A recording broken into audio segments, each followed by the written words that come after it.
You're staring at your phone screen and there it is, that familiar notification. Your paycheck has arrived. For just a moment, there's this quiet surge of relief, maybe even a small spark of possibility. But then something else creeps in. A whisper of uncertainty. What happens next feels automatic, almost unconscious. Money flows in, money flows out, and somehow you're left wondering where it all went. There's something profound about this moment, this brief pause between earning and spending. It's a crossroads that most of us pass through without really stopping to notice what's happening beneath the surface. Before we begin, remember, what follows isn't advice but reflection. A way to understand how money moves through thought and emotion. What you're experiencing in that moment after seeing your paycheck isn't just about numbers in an account. It's something psychologists call temporal discounting, the way our minds automatically prioritize immediate rewards over future benefits. Your brain is essentially running two competing programs. One sees the money as fuel for today's needs and wants. The other recognizes it as seeds for tomorrow's growth. But these aren't rational calculations. They're emotional responses shaped by everything from childhood experiences to cultural messages about what money means and how it should flow through your life. The moment your paycheck arrives, you enter what researchers call the mental accounting phase. This is where your mind begins sorting that single sum into invisible categories. Rent money, grocery money, fun money. Each dollar gets assigned a role before you've even consciously decided anything. But there's something deeper happening here, something that reveals how we really think about time and security. When you look at that paycheck, part of you lives in the present moment, focused on immediate relief and current needs. Another part projects into the future, imagining the person you might become if you handle this money differently. You might notice a subtle tension between the version of yourself who earned this money and the version who gets to spend it. The earner often has plans, intentions, even dreams about what this money might accomplish. But the spender operates in a different time frame, responding to the immediate environment, to pressures, to comfort, to the need for small, meaningful pleasures. Neither perspective is wrong. They're just operating on different frequencies, like radio stations broadcasting simultaneously in your mind. There's a concept from behavioral economics that illuminates this perfectly. It's called the identifiable victim effect, but it applies to more than charity.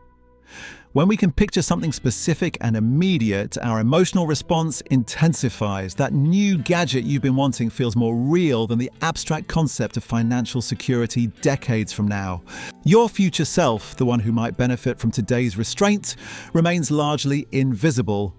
Meanwhile, your present self, with present desires and present pressures, commands all the attention. Studies from the National Bureau of Economic Research show that people who can visualize their future selves more clearly tend to make different financial decisions. Not because they're more disciplined, but because they've found a way to make the distant future feel more immediate and real. They've bridged the gap between the person handling money today and the person who will live with the consequences of those decisions tomorrow. The way you relate to your paycheck also reflects your relationship with time itself. Some people see money as a renewable resource, flowing in regular cycles, like seasons. Others perceive it as scarce and unpredictable, requiring immediate consumption before it disappears. These aren't simply financial perspectives, they're expressions of how secure or uncertain you feel about your place in the world and your ability to influence what happens next. Your relationship with each paycheck shifts with circumstances. When life feels stable, you're more likely to think long term. When uncertainty creeps in, whether from global events or personal challenges, the money suddenly feels more precious, more urgent. This is a deeply human response. Your nervous system doesn't distinguish between physical danger and financial anxiety. Both activate the same protective instincts. The goal isn't to override that instinct, but to understand it more clearly. When you see your paycheck, you're not just looking at numbers. You're encountering a reflection of your beliefs about security, possibility, and identity. Some of those beliefs serve you well, others may be outdated responses to earlier experiences. This is where awareness becomes incredibly powerful. The moment your paycheck arrives, dozens of automatic patterns kick in. Some are helpful, some are habitual, some are simply emotional echoes from earlier versions of yourself. But when you can see these patterns instead of being guided by them, your relationship with your paycheck begins to shift.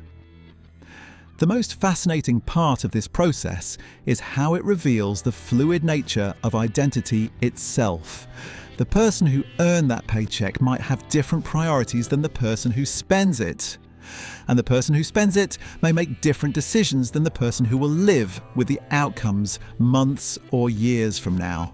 We're not static beings making financial decisions. We're dynamic, evolving individuals trying to navigate the complex relationship between present needs and future possibilities. This dance between present and future selves creates what economists call the planning fallacy. You imagine your future with optimism, more willpower next month, more income next quarter, fewer unexpected expenses next year. But when the future arrives, it brings its own present moment pressures, its own immediate desires, its own set of unexpected challenges. The future you planned for becomes another present moment, shaped by the same emotional forces that shaped this one. Each paycheck becomes a stage where different versions of yourself audition for control. The planner advocates for long-term growth. The realist focuses on immediate needs. The protector warns about uncertainty. The dreamer reaches for possibility. None of these voices is wrong, yet they often speak at the same time, pulling you in different directions. External cues influence which voice becomes the loudest.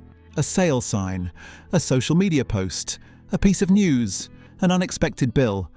Your paycheck becomes a canvas onto which the world projects its opinions about what money should do and what happiness should look like. But perhaps the most important realization is this. Every paycheck offers the same quiet opportunity, not to master money, but to observe your relationship with it more clearly. You begin to recognize the patterns, the impulses, the automatic responses that have shaped your financial reality for years. That awareness transforms the moment. You stop moving through it unconsciously. You begin engaging with it intentionally. You start to feel the difference between acting from urgency and acting from understanding, between reacting to the present and shaping the future, between being pulled by emotion and guided by clarity. If this shifted how you see money, subscribe and keep building your engine of understanding. Your next chapter is on screen. Understand, draw, grow.